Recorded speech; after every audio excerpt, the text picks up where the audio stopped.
What's up, AP people? Short video today on the first and second grade awakenings. Both of these appear quite often on your APUSH exam, so make sure you know some big ideas from the two awakenings. We're going to talk about the first great awakening. And what was it? It was a reaction to the Enlightenment. If you think about the Enlightenment, it was kind of a movement away from religion, less of a focus on religion and more of a focus on using science and natural laws and natural reason.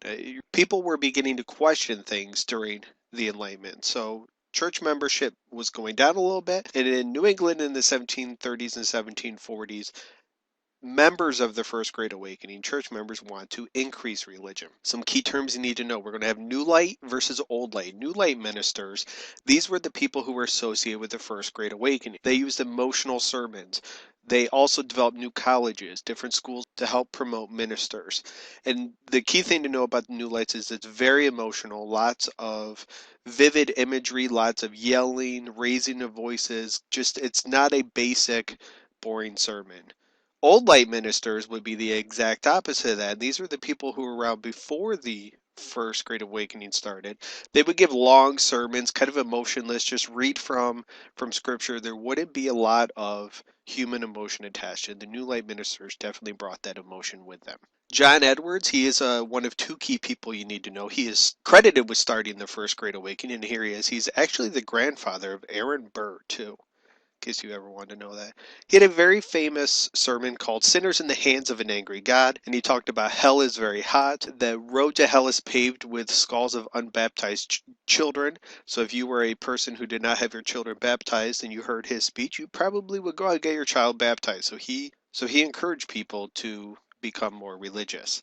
Another guy, George Whitefield, here he is. He was a great orator, very emotional speaker. He was probably the most emotional speaker, and he helped to spread new light ideas. So these two people, definitely be familiar with them. I would definitely know that John Edwards is the guy who's associated with sinners in the hands of an angry God. Why do we really want to know the first great awakening? We have lots of new lights that we've talked about, and this leads to an increase. I should say led. This led to an increase in church sex. So we see lots of religious diversity happening, different branches are forming, and the number of women who attended church and involved in church increased. So we have women plus church equals increasing.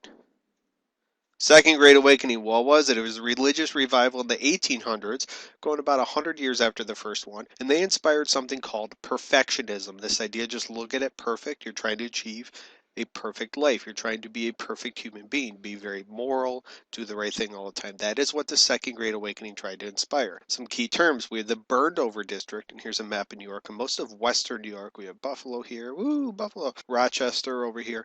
A lot of this area is where a preacher will learn in just a minute, Charles Finney. He gave a lot of his sermons. And here's Charles. His sermons favored spiritual rebirth, self-improvement, and perfectionism. There's that word perfectionism again, this idea that humans should try to achieve a high moral standard. And you would see him often giving these sermons outside at camps. As many as thousands of people would show up and listen to him. A key impact of this is that reform movements grew as a result, especially as a result of perfectionism, this striving to achieve perfectionism. Lots of reform movements grow. We'll talk about reform movements. We did in chapter 14 as well, if you want to refresh on those ideas. The biggest one of all is abolitionism, and this is going to be the birth on a larger scale of the abolitionist movement. Women play a huge role in the Second Great Awakening. A lot of reform movements, women are going to take the lead in. All right, similarities and differences between the first and second. Similarities, they both relied on emotion. The number of women attending church increased drastically in both of them.